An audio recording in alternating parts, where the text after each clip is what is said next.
नमस्कार दर्शकों, MP social India news में आपका स्वागत है। हम आपको लिए चलते हैं आज की ताज़ा खबरों की ओर। कथावाचक धीरेन्द्र शास्त्री की मुश्किलें कम होने का नाम नहीं ले रही। कहीं साईं बाबा पर विवादित बयान देकर सुर्खियों में आए और साथ ही साथ में विगत दिवस ऐसा ही मामला कलचुरी कलार समाज के आराध्य भगवान सहस्त्रबाहु पर की अभद्र टिप्पणी का मामला भी सामने है, जिसमें समस्त देश के क्षत्रियों को भी उन्होंने ललकारा है और उनकर उत्पत्ति पर भी सवाल उठाए हैं। आइए हम सुनाते हैं उन्होंने इस पर क्या कहा। अगर 21 बार क्षत्रियों को मारा तो क्या एक बार में जब सभी क्षत्रियों को मार दिया तो फिर 20 बार क्षत्रिय कहां से आए? जब एक बार में ही सभी क्षत्रियों का पृथ्वी विहीन हो गई तो फिर 20 बार कहां से आए? और फिर 21 बार की क्या जरूरत पड़ी हो? ये क्षत्रिय अचानक प्रकट कहां से हो जाते? पंडित धीरेन्द्र शास्त्री उन पर दिए गए इस बयान के बाद भी वह यहाँ तक नहीं रुके और साथ ही साथ उन्होंने भगवान सहस्त्रबाहु जो कि कलचुरी कलार समाज के आराध्य भगवान कहलाते हैं, उन पर भी उन्होंने क्या कुछ कहा। आइए हम सुनाते हैं वह भी आपको।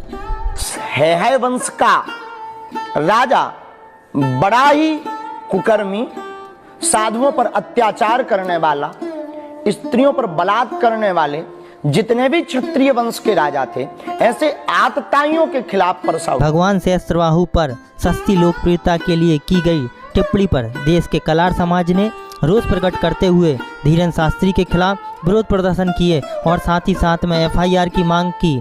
बढ़ता मामला देखकर धीरेन्द्र शास्त्री ने सोशल मीडिया पर खेद प्रकट किया, जिस पर कलार समाज ने खेद की जगह माफ़ी मांगने की वीडियो की मांग की है।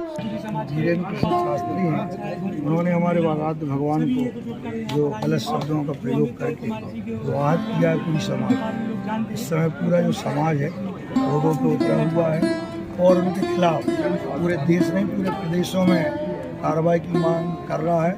अगर उन पर एफआईआर नहीं होती तो 2-3 प्रदेशों में तो उनको घुसने की आगे मना कर दिया समाज को, घुसने नहीं देंगे। हम लोग भी धीरे धीरे करके प्रदेश में एक जन आंदोलन तैयार करेंगे। अगर या तो वो माफ़ी मांगे, नहीं तो हम लोग भी सब एकत्रित हो।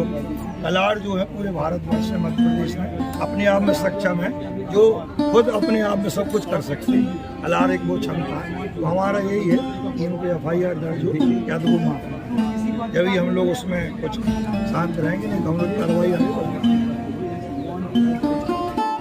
कलार समाज के रोष के बाद संत समाज एवं ब्राह्मण समाज के बंधुओं ने भी पंडित धीरेन्द्र शास्त्री के बयान की कड़ी निंदा की। मध्य प्रदेश के मऊ से ब्राह्मण समाज के पंडित कपिल शर्मा ने धीरेन्द्र शास्त्री को मंदबुद्धि कहते हुए कहा कि भगवान सहस्त्रबाहु से माफ़ी मांगने का आदेश दिया। साथ ही साथ में अन्यथा की स्थिति में वह खुद धीरेन्द्र शास्त्री के ऊपर एफआईआर करने की मांग मध्य प्रदेश शासन से करेंगे। आइए कपिल शर्मा जी ने क्या कहा धीरेन्द्र शास्त्री के बारे में, हम आपको विस्तार से सुनाते हैं। ओम कार्तिवीर्याय विद्महे सहस्त्रकराय धीमहि तन्नो अर्जुनः प्रचोदयात्। ओम कार्तिवीर्याय नमः। ओम सहस्त्रभावे नमः। ओम राजराजेश्वराय नमः। अभी अभी मुझे ज्ञात हुआ है कि धीरेन्द्र कृष्ण शास्त्री जी ने भगवान राजराजेश्वर कार्तिवीर्य सहस्त्रबाहु जी पर कोई विवादित बयान दे दिया है, कोई विवादित टीका टिप्पणी कर दी है। मैंने उस वीडियो को देखा। अब उसको देखने के बाद मुझे तो सबसे पहले ये लगा कि धीरेन्द्र कृष्ण शास्त्री जी को अभी पुराणों का और शास्त्रों का अध्ययन करना चाहिए। मुझे ऐसा लगता है कि उन्होंने भागवत के कुछ श्लोक, कुछ अध्याय, कुछ स्कंद याद कर लिए हैं, रामचरितमानस की कुछ चौपाइयां याद कर ली हैं और जाके व्यासपीठ पे बैठ गए हैं तो कुछ तो भी अनर्गल टिप्पणियां कर रहे हैं। क्या धीरेन्द्र कृष्ण शास्त्री जी, आपको ये पता है भगवान सहस्त्रबाहु सुदर्शन चक्र क्या अवतार है?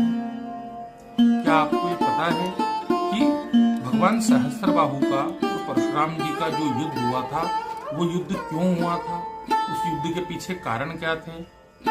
भगवान परशुराम जी भगवान विष्णु के छठे अवतार हैं। सहस्त्रबाहु जी जो हैं वो सुदर्शन चक्र के अवतार हैं।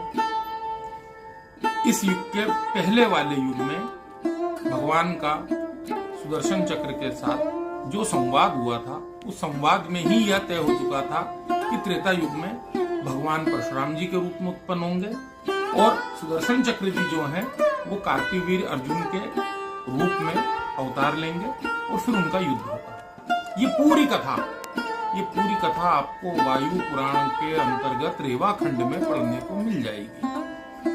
अन्य पुराणों में भी इसका बहुत विस्तार से वर्णन है। कृतवीर ने भगवान सूर्य की अखंड तपस्या की और उनसे वर के रूप में, वरदान के रूप में, उस तपस्या के फल के रूप में राज राजेश्वर सहस्त्रबाहु कार्तिवीर अर्जुन को पुत्र रूप में प्राप्त किया। भगवान सहस्त्रबाहु जी का उल्लेख सुंदरकांड में भी आता है। एक दोहे में आता है, जानत हूं तुम्हारी प्रभुताई, सहस्त्रबाहु संग पड़ी लड़ाई, आता है। आप और भी ग्रंथ पढ़िए, उसमें भी आता है। भगवान सहस्त्रबाहु के बारे में आपने इतनी अनर्गल टिप्पणी कर दी, आपने कुछ तो भी बोल दिया भावनाओं में भेके। आपके अंदर बालकपना है, बचपना है शास्त्री जी, आपके अंदर बचपना है, गंभीरता नहीं है। और आपने सिद्ध कर दिया कि आपने पुराणों का, ग्रंथों का अध्ययन नहीं किया है, यह आपने सिद्ध कर दिया है।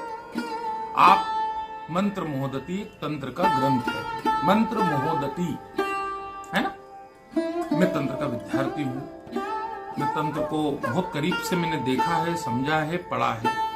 तंत्र की साधना के मार्ग को मैंने बहुत अच्छे से समझा है। आप मंत्र मोहदती लाइए, उसमें पढ़िए, उसमें भगवान राज राजेश्वर सहस्त्रबाहु जी के दीपदान प्रयोग हैं, मंत्र प्रयोग हैं। भगवान को दीप अति प्रिय है, भगवान के यंत्र की आवरण पूजा पूरी है। भगवान सहस्त्रबाहु दत्तात्रेय भगवान के परम प्रिय शिष्य हैं। सहस्त्रबाहु जी के गुरु कौन है? दत्तात्रेय भगवान है।